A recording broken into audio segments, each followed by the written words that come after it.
میں نے آج تک نہیں دیکھا کہ کسی مردے کو سفید رنگ کے علاوہ کسی اور رنگ کا کفن دیا گیا ہو، کالے رنگ کا، نیلے رنگ کا، پیلے رنگ کا. حالانکہ شریعت میں جائز ہے. کوئی سیاہ رنگ کا کفن دے دے جائز ہے، نیلے رنگ کا کفن دے دے جائز ہے. لیکن حضور کا ایک فرمان کہ اپنی مسجدوں کو زینت سفید رنگ سے دو اور اپنے مردوں کا کفن سفید رنگ سے دو. سفید رنگ سے کفن دینا مستحب ہے، لیکن اگر کوئی اور رنگ سے کفن دے دے تو وہ بھی جائز ہے. لیکن ہم نے وفات کے موقع پر کبھی اس مستحب کو بھی ترک نہیں کیا. یعنی غم کا موقع ہو تو ہم مستحب بھی ترک نہیں کرتے، اور شادی کا موقع ہو تو صرف ایک نکاح رہ گیا ہے جو سنت کے مطابق. باقی ہماری پوری شادی کی رسوم و رواج جو ہیں وہ ساری شریعت سے متصادم ہو گئی الا ماشاءاللہ. باقی صرف نکاح رہ گیا، تو وہ بھی لوگ کہتے ہیں وہ پہلے جا کے مسجد میں کر آئیں تاکہ یہاں یہ تکلف بھی نہ ہو، اور وہاں پوری ہماری شادی کی تقریب جو ہے وہ ہماری مرضی کے مطابق. یہ خاندانی رسم ہے، یہ ہم نے میڈیا پہ دیکھی تھی، یہ سوشل میڈیا پہ دیکھی تھی، یہ ہمارے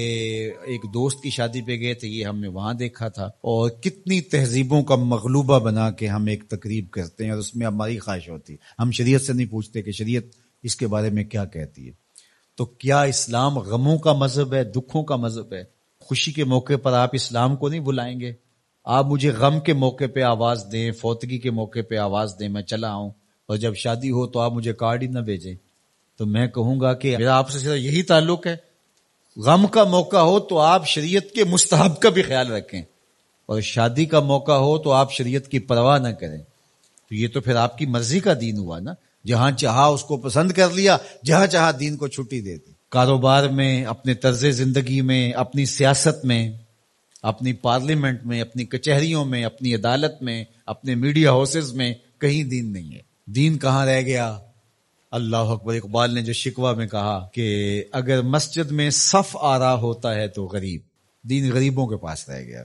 دولت بڑھتی جاتی ہے تو دین بھی مرضی کا ہوتا جاتا ہے. مولوی صاحب کو پابند کرنے چاہتے ہیں لوگ کہ آپ اس طرح کا دین دے جس طرح ہم چاہتے ہیں. تو یہ تو اپنی خواہش اور آرزو اور تمنا کا نتیجہ ہوا. تو اللہ فرماتا ہے پھر یہ کیا ہوگا اگر تم ایسا کرو گے تو آخرت رہی، وہاں تو اشد عذاب تمہیں ہوگا ہی، دنیا میں بھی تمہارے لیے خزی رسوائی ہے. اور آج ہمارا مسئلہ کیا ہے؟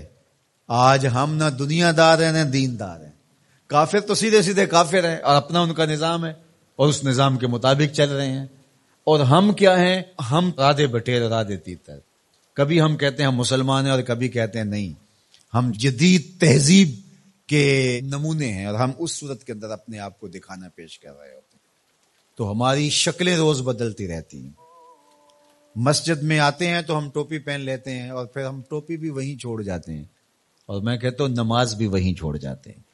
جب دکان پہ بیٹھے ہوتے ہیں تو اس وقت ہم نمازی نہیں ہوتے، بلکہ ہم حج اور احرام بھی وہیں چھوڑ آتے ہیں.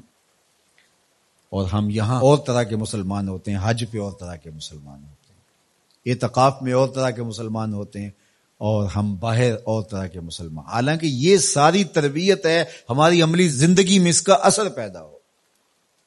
جب سجدہ کریں تو سجدے کا نور لے کے گھر پلٹیں، جب رکوع کرے تو رکوع کا جمال ہمارے ساتھ سفر کرے، جب حج کرے تو حج کا نور ہمارے ساتھ اتر کے آئے اور ہم اس کو معاشرے میں بانٹے. اعتکاف کا جمال ہماری طبع کے اندر راسخ ہو جائے اور ہمارے اندر جو ہے وہ نور بکھیر دے. تو مسلمان کا دین اور دنیا الگ چیز نہیں ہے. مسلمان کا دین اور دنیا ایک ہی چیز ہے، اور وہ اکٹھے چلتے ہیں، اور ان کو جدا کریں گے تو پھر چنگیزی کے علاوہ کچھ باقی نہیں رہے گا.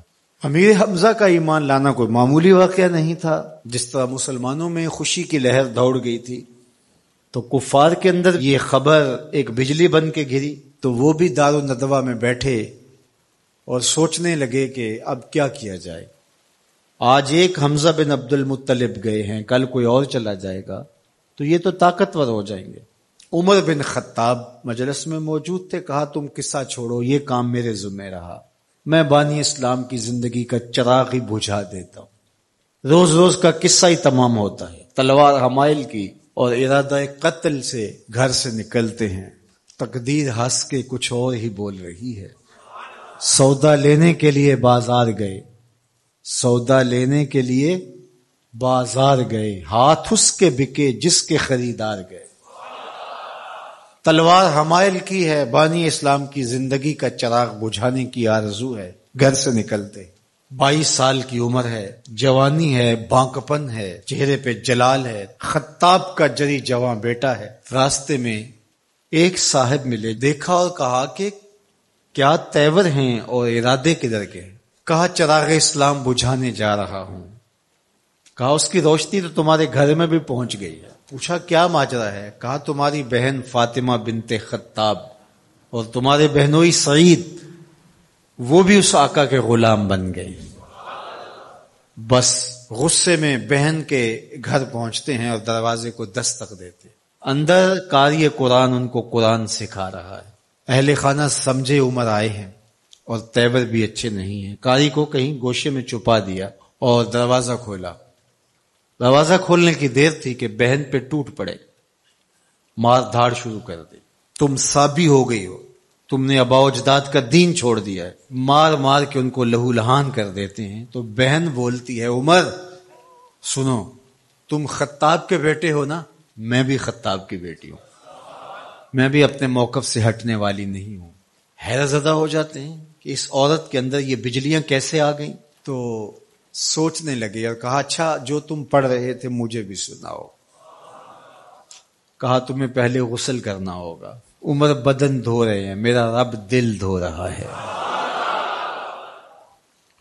اتنے میں قاری قرآن کے ورق لے کے آ گیا اور تلاوت ہوتی ہے، طٰہٰ ما انزلنا علیک القرآن لتشقی، اے 14ویں کے چاند محبوب، ہم نے قرآن اس لیے نازل تو نہیں کیا تھا کہ آپ مشقت میں ہی پڑ جائیں۔ تلاوت ہوتی جا رہی ہے، عمر کی آنکھوں سے آنسو ٹپکتے چلے جا رہے ہیں۔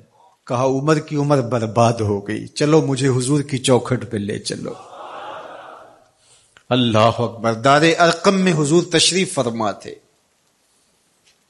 تلوار اس طرح حمائل کی ہوئی ہے اور اسی حالت میں حضور کی دہلیز پہ جا رہے ہیں۔ دروازے کے سوراخوں سے دیکھا صحابہ نے، کہا کہ عمر آ رہے ہیں، تلوار ہے ہاتھ میں۔ تو حضرت امیر حمزہ نے کہا گھبرانے کی ضرورت نہیں ہے، اگر ارادہ خیر سے آ رہے ہیں استقبال کریں گے، خوش آمدید کہیں گے، بٹھائیں گے، عزت دیں گے، اور اگر ارادہ اچھا نہیں ہے تو اسی کی تلوار سے اس کا سر کاٹیں گے۔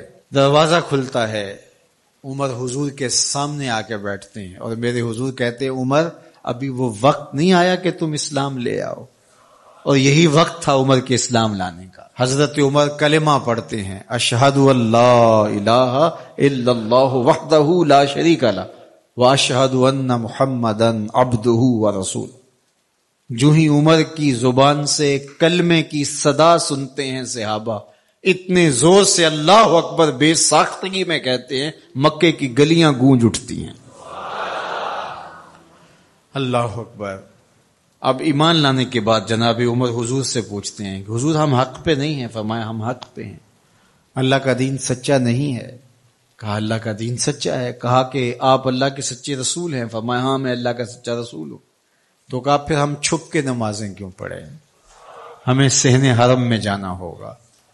مسلمانوں کی 2 صفیں بنتی ہیں، 20-20 افراد کی، ایک صف کی قیادت حضرت عمر کرتے ہیں، ایک صف کے آگے حضرت امیر حمزہ چلتے، درمیان میں میرے حضور ہیں، اور صحن حرم میں پہنچ کے رب کی نماز ادا کی جاتی۔ حضرت عبداللہ ابن مسعود رضی اللہ تعالیٰ عنہ فرماتے ہیں عمر کا اسلام لانا مسلمانوں کے لیے عزت کا سبب بنا۔